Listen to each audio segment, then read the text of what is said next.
Assalamualaikum warahmatullahi wabarakatuh. Halo pemirsa, balik lagi bareng Nadia di Ekspedisi 13 tahun TV 9. Nah, di sini Nadia akan mengajak pemirsa di rumah buat jalan-jalan di Kota Santri, mana lagi kalau bukan Jombang. Nah, di sini Nadia nanti akan mengajak pemirsa di rumah untuk kulineran, kita nanti ke tempat wisata dan tentunya kita juga akan ke tempat-tempat KNU-an. Nah, di mana aja lebih lengkapnya langsung aja terus ikutin Nadia. Hai pemirsa, hari ini Nadia akan mengajak pemirsa di rumah untuk mengeksplor salah satu wisata edukasi yang ada di Kabupaten Jombang. Ini dia, Museum Islam Indonesia Kiai Haji Hasyim Asy'ari. Museum ini diresmikan oleh Presiden Joko Widodo pada 18 Desember 2018. Museum Islam Indonesia Kiai Haji Hasyim Asy'ari Tebu Ireng atau biasa disebut dengan Museum Agama Islam merupakan destinasi wisata yang wajib Anda kunjungi ketika berada di Jombang karena memamerkan banyak sejarah agama Islam dari abad ke-17 hingga ke-18. Ditandai dengan pemotongan pita oleh pengasuh pesantren Tebu Ireng, Kiai Haji Abdul Hakim Mahfud. Akhirnya, Museum Islam ini mulai beroperasi pada 10 September 2021. Museum di lingkungan pesantren Tebu Ireng ini menyajikan berbagai informasi dan koleksi yang menggambarkan perkembangan Islam di seluruh wilayah Nusantara.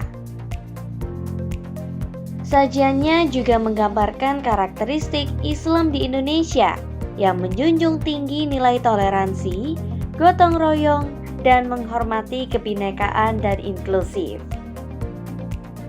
Oke, halo pemirsa, saat ini Nadia sedang berada di Museum Islam Indonesia Kiai Haji Hasyim Asy'ari Tebu Ireng Jombang. Nah, di sini Nadia tidak sendirian, tapi ditemani oleh Mas Ali selaku asisten register, begitu ya Mas Ali. Oke, Mas Ali, mungkin nantinya kita juga akan jalan-jalan di sini ya, ditunjukkan beberapa koleksi mungkin yang berkenaan tentang NU atau tentang museum ini juga boleh, begitu. Oke, langsung saja ya Mas Ali. Mari kita lihat-lihat koleksi yang ada di museum ini. Yang pertama di museum ini tuh bercerita tentang bagaimana sih masuknya Islam ke Nusantara, seperti itu. Jadi diawali dari situ, kemudian nanti ada juga peninggalan berkaitan dengan NU tentang Kiai Haji Hasyim Asy'ari. Bisa dilihat di sini ada kitab, ini namanya Kitab Sejarah Melayu tentang perdagangan yang ada di Malaka. Bisa dilihat di peta itu di Malaka. Ini luar biasa banget ya. Jadi bisa langsung melihat petanya di depan sini. Seperti itu. Jadi dalam kitab ini dijelaskan bagaimana perdagangan dan juga kehidupan yang ada di Malaka sebagai awal dari proses masuknya Islam ke Nusantara, seperti itu. Ya, ini kalau boleh tahu dari abad ke-15. 15, luar biasa, dari abad ke-15 sampai abad ke berapa kalau boleh tahu? Kalau di lantai 1 ini rutenya dari kurunnya dari abad ke-11 sampai 19. Seperti itu. Dari 11 itu ada apa lagi nih? Namanya ini adalah Barus. Barus. Barus ini di wilayah Sumatera, di kota Barus tepatnya, seperti itu. Nah, keistimewaan dari Barus ini dijelaskan dalam Al-Quran bahwa Barus ini nantinya menjadi campuran minuman penduduk surga, seperti itu. Masya Allah, tercantum dalam surat Al-Insan ayat 5 juz 29. Nah, di sana dijelaskan bahwa Barus ini nantinya menjadi campuran minuman penduduk surga, seperti itu. Bisa dilihat di Barus itu kotanya, kota Barus, seperti itu, di Sumatera Utara. Misalnya ini apa ini? Kalau ini koin, Mbak. Koin zaman dulu, sebagai alat pembayaran zaman dulu. Jadi sebelum ada uang kertas, zaman dulu masih menggunakan koin. Dan juga ada yang tengahnya bolong, itu disebutnya pis bolong. Kenapa kok bolong? Karena zaman dulu belum ada dompet. Jadi disusun di tali kemudian diikatkan di leher, seperti itu. Kalau sekarang kan zaman berkembang, ada uang kertas, kemudian toko online juga sudah banyak. Dan yang terbaru bisa bayar di tempat atau COD, seperti itu. Luar biasa banget. Jadi selain ada pamerannya langsung, kita juga dijelaskan secara langsung ya. Ini gambaran dari perdagangan di Malaka tadi. Memang ramai sekali waktu itu proses masuknya Islam ke Nusantara melalui perdagangan di Malaka. melalui jalur laut zaman dulu seperti itu. Oke, Mas Ali, ini kayaknya ada yang unik masjid dan adzan. Terus ada telapak kakinya juga nih. Maksudnya gimana nih Mas Ali? Di sini para pengunjung bisa interaksi langsung dengan melihat macam-macam masjid yang ada di Nusantara dan juga bisa mendengarkan adzan di masjid-masjid yang sudah ada namanya sendiri-sendiri. Kemudian jika Mbaknya ingin mencoba silakan. Bisa berdiri langsung ya. Silakan berdiri, nanti akan otomatis terdengar suara adzan. Ya, mau di Papua Barat nih. Silakan. Langsung ya sebelah sini ya. Iya. Juga. Oke, langsung ya otomatis. Ya, otomatis. Oke. Jadi di sini juga macam-macam ada 6. Ya, macam-macam daerah. Ada yang dari Kalimantan, Kota Banjarmasin, kemudian Banda Aceh juga ada. Oke Mas Ali, mungkin kita juga bisa dikasih tahu nih untuk sejarah-sejarah dari peninggalan Kiai Haji Hasyim Asy'ari. Ya. Setelah tadi kita melihat koleksi dari bukti proses masuknya Islam ke Nusantara, di museum ini juga menyimpan sebagian koleksi dari Kiai Haji Hasyim Asy'ari seperti itu. Yang ini ada kitab koleksi dari beliaunya, Kiai Haji Hasyim Asy'ari. Akan tetapi yang asli di dalam kitab ini terdapat tulisan tangan beliau asli di pojok kiri atas itu. Itu adalah tulisan tangan dari Kiai Haji Hasyim Asy'ari seperti itu. Ini tentang beliaunya, tentang kelahirannya dan lain sebagainya. Kemudian ada juga narasi tentang lahirnya Nahdlatul Ulama. Waktu itu Nahdlatul Ulama lahir karena adanya Komite Hijaz waktu itu.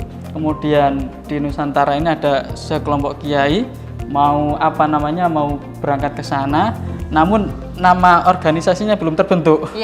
Akhirnya setelah ada musyawarah, akhirnya disepakati dengan nama Nahdlatul Ulama seperti itu. Ini adalah cikal bakal dari tumbuhnya nama dari Nahdlatul Ulama seperti itu. Kemudian ini ada juga lambang Nahdlatul Ulama yang waktu itu dibuat oleh Kiai Ridwan dari Surabaya.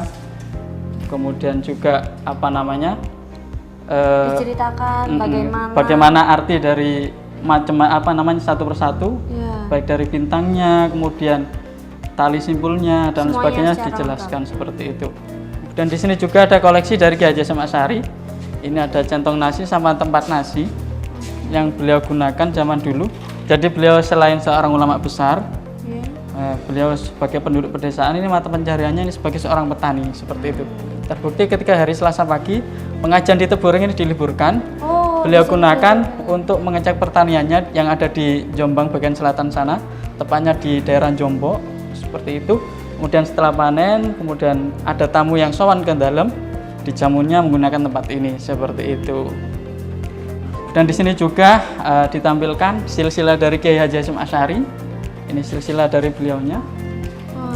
Beliau Kiai Haji Hasyim Asy'ari ini perlu diketahui memiliki 7 istri, akan tetapi beliau tidak pernah berpoligami.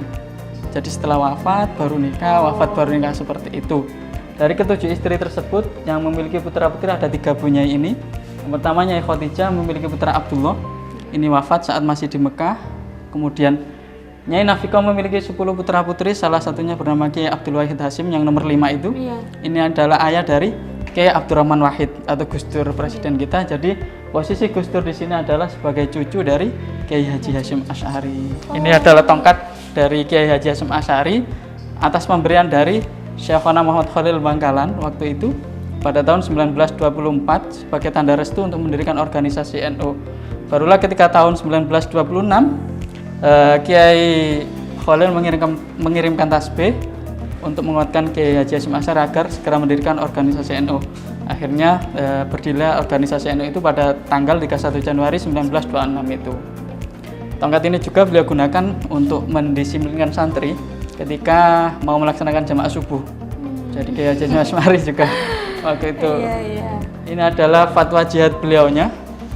Fatwa jihad Kiai Haji Hasyim Asy'ari waktu itu, kemudian dimusyawarahkan juga dengan ulama-ulama, akhirnya timbullah resolusi jihad pada tanggal 22 Oktober 1947 itu.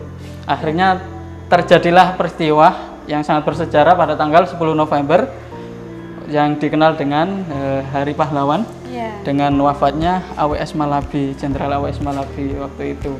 Nah, kemudian kalau terakhir ini informasi tentang kewafatan beliaunya, Kiai Haji Hasyim Asy'ari ini wafat pada tanggal 25 Juli 1947. Waktu itu setelah mendengar agresi militer yang ada di Malang, beliau sangat kaget, sangat shock, akhirnya tidak sadarkan diri. akhirnya didatangkan dokter juga, namun memang takdir berkata lain, akhirnya beliau kapundhut atau wafat seperti itu. Ini tentang kewafatan beliaunya Kiai Haji Hasyim Asy'ari.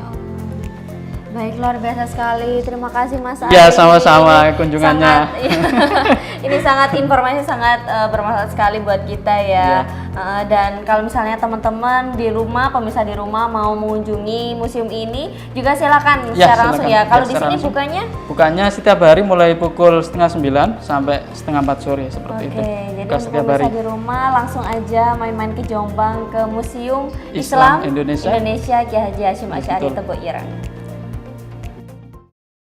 Museum Islam Indonesia Kiai Haji Hasyim Asy'ari mulai dibangun pada tahun 2014. Lokasinya berada di lingkungan pesantren Tebo Ireng, tepatnya di sebelah barat Pondok Putri. Lalu di sebelah barat museum terdapat kawasan parkir untuk kendaraan pengunjung yang bermaksud menziarahi makam Gus Dur dan makam keluarga pengasuh pesantren Tebo Ireng. Menjelang 1 abad NU tidak lengkap rasanya jika kita tidak berziarah ke salah satu ulama berpengaruh Nahdlatul Ulama. Nah, tempatnya tidak jauh dari Museum Islam Indonesia Kiai Haji Hasyim Asy'ari Tebo Ireng ini. Nah, di manakah tepatnya? Langsung aja ikutin Nadia.